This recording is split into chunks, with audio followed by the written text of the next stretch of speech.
Edward,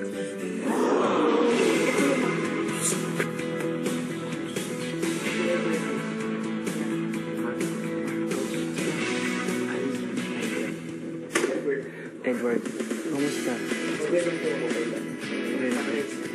Sa tulong ni McCoy, sinimulan na nilang planuhin ang gagawing pag-iimbita sa mga kapareha. Di naman tayo ata maniligaw dito eh. Pero, kaya ko rin turuan ng yung mga basic yung paano i-invite yung babae. Oh yeah, that's the problem. Paano ipaalam? Ang gamit lang daw yung mga sa loob ng bahay. Si Marco kumuha na ng maaaring gagamitin ng boys.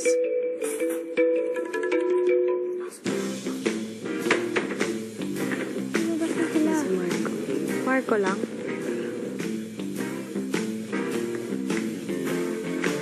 Marco still there? Marco! Po? What? What are you doing? Nothing. Just...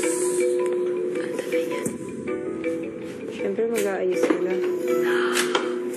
What is this, man? What are they doing? Nasaan ang mga babae? Hindi ko makita yung kolonyo mo.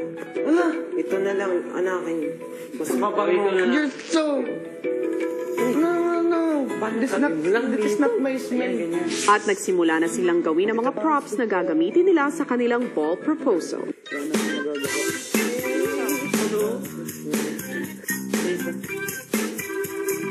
like the white clothes.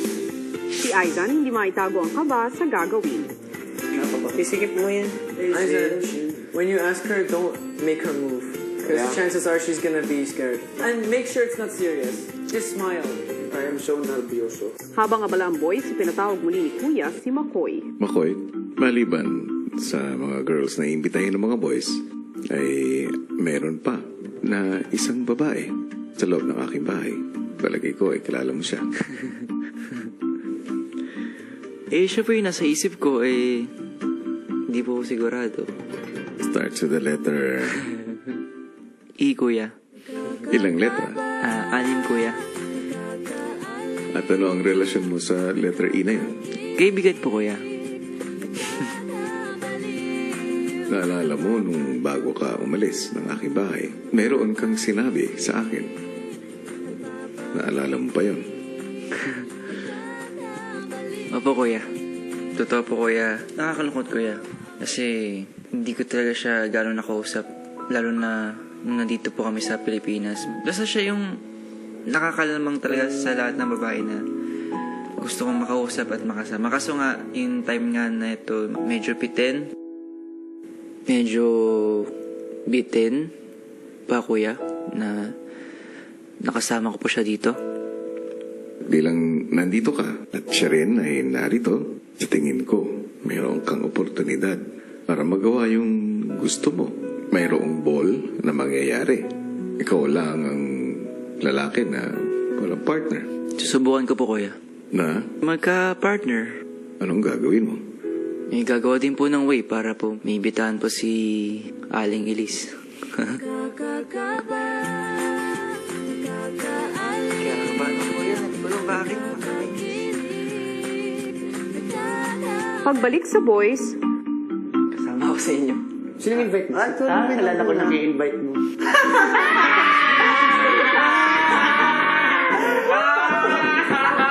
Go down. Paano gagawin ko? Nakakakiba. Nakakakilig. Nakakabaliw. Ang init ko to.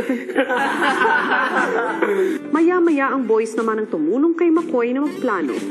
Ito yung niram ko. Baka English. Oo, para surprise. Alam ko na. Susuotin ko na lang to. Raramdamin ko na lang kung sino siya nakasuot to. Hood ka. Oo. May jacket ka, kuya. Ay, hindi niya kilala. Hindi kilala yan. Big surprise. Nakiki-teenager ako. Hindi naman ako teenager. Kami siya sa'yo, kuya.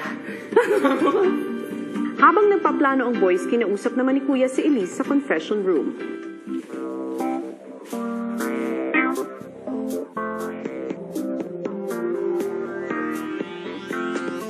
Upo ka.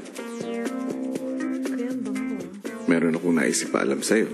Isang bagay na gusto kong ibalita mo rin sa mga girls.